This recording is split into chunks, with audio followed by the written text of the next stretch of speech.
Perform on our galas at Carnegie Hall. Our new season of auditions for classical musicians is now available. Performance opportunities for students, young professionals, and seasoned artists. Perform as a soloist or chamber ensemble at Carnegie Hall. Perform a concerto with the New York Chamber Players at Carnegie Hall. Composers submit their works to be premiered at Carnegie Hall.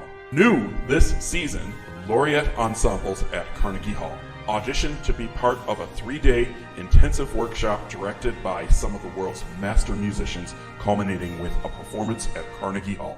Audition live from the comfort of your own home. Get live evaluations from expert judges and expand your online presence through our international internet broadcasts. Additional award and performance opportunities are also available. Visit our website for full details. Don't miss out on these wonderful opportunities to advance as a musician and perform on a world-renowned stage. We look forward to hearing your performances.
Okay, now I'm welcoming for our little interview Marcio Candido, fabulous violinist.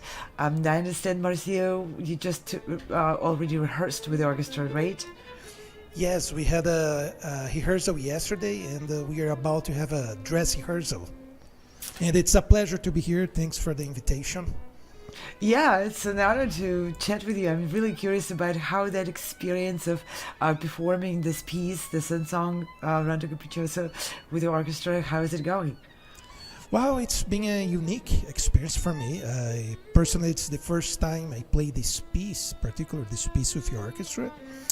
I've played this a few times in recitals with piano, but this is hearing, right? It's really different.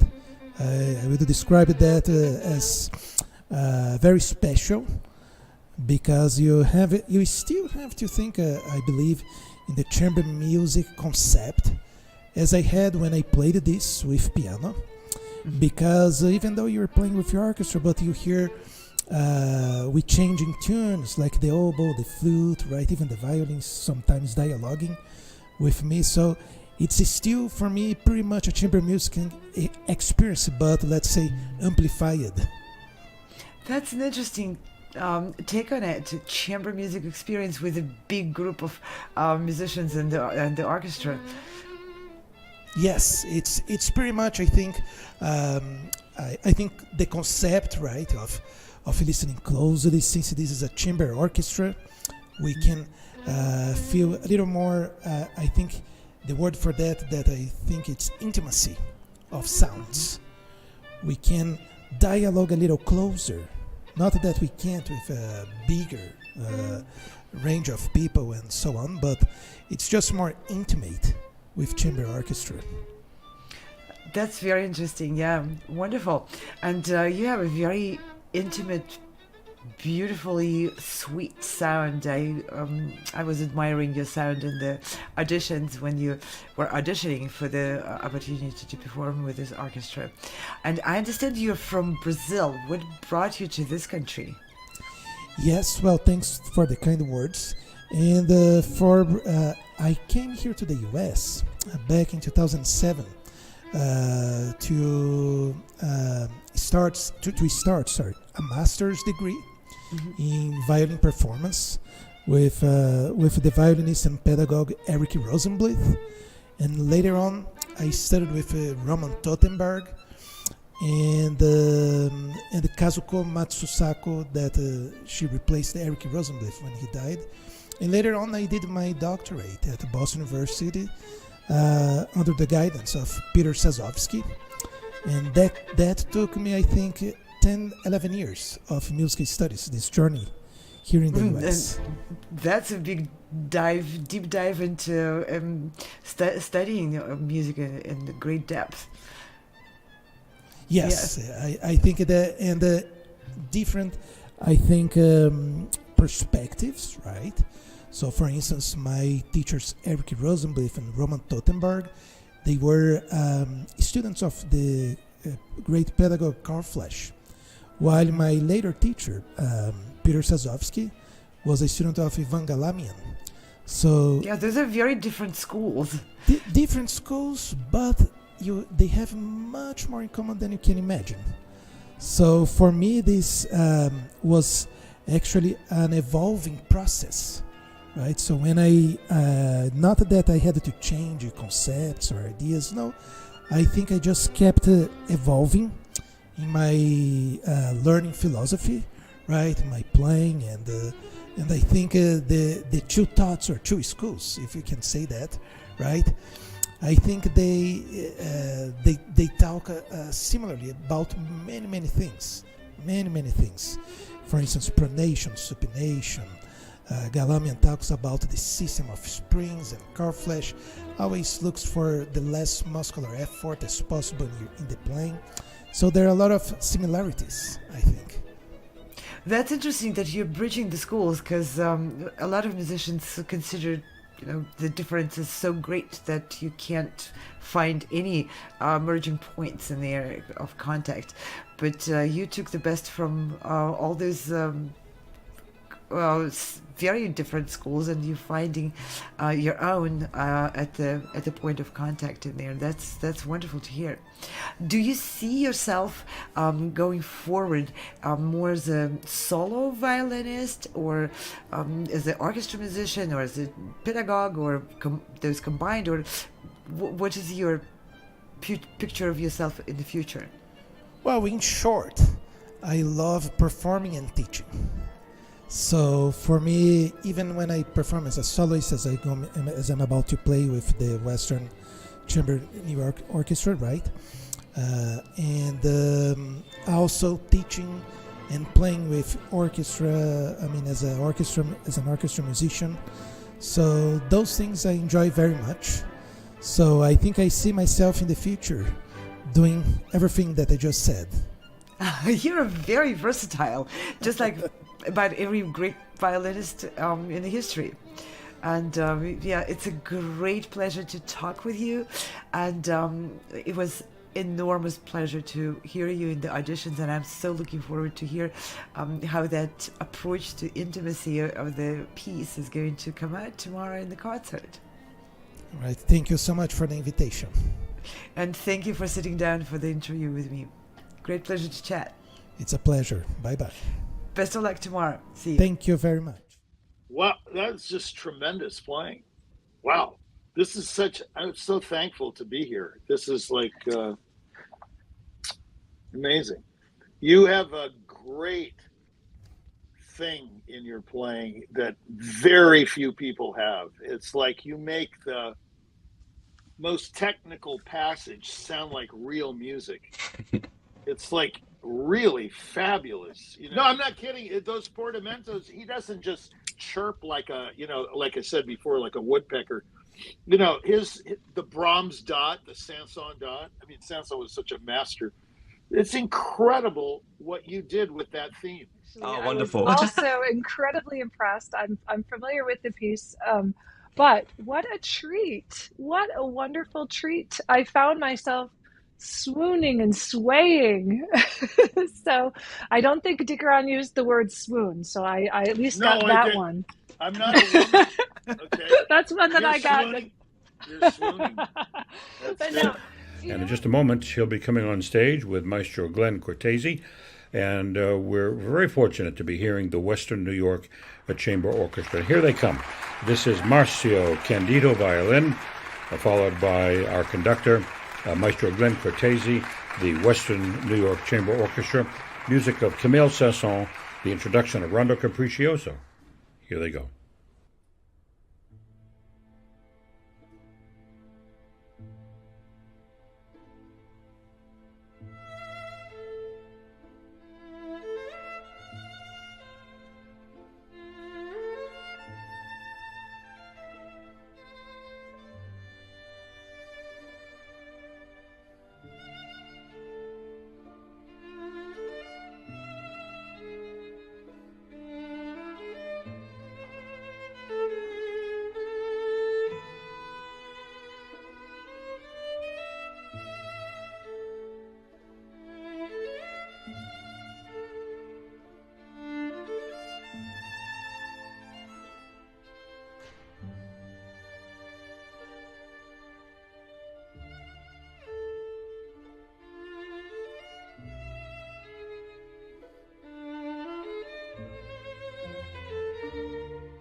standing ovation. What a warm reception. That was Marcio Candido, violin, from Brazil, who received his PhD from Boston University. Check this out. I know you have always dreamed of performing in Carnegie Hall. So I think this 2023 to 2024 season at Sound Espressivo would be perfect for you. As a platform, we host live online auditions so you can share your music with the entire world. Then we send you to incredible in-person venues like Carnegie Hall so you can perform solo, as a duo, as an ensemble, and with orchestra. This year we have a total of 4 gala events at Carnegie Hall, as well as 4 different opportunities to perform with orchestras in the US, in the Czech Republic, and even in Egypt. We want to help you fulfill your musical dreams. Go to soundespressivocompetition.com to check out our season and to apply.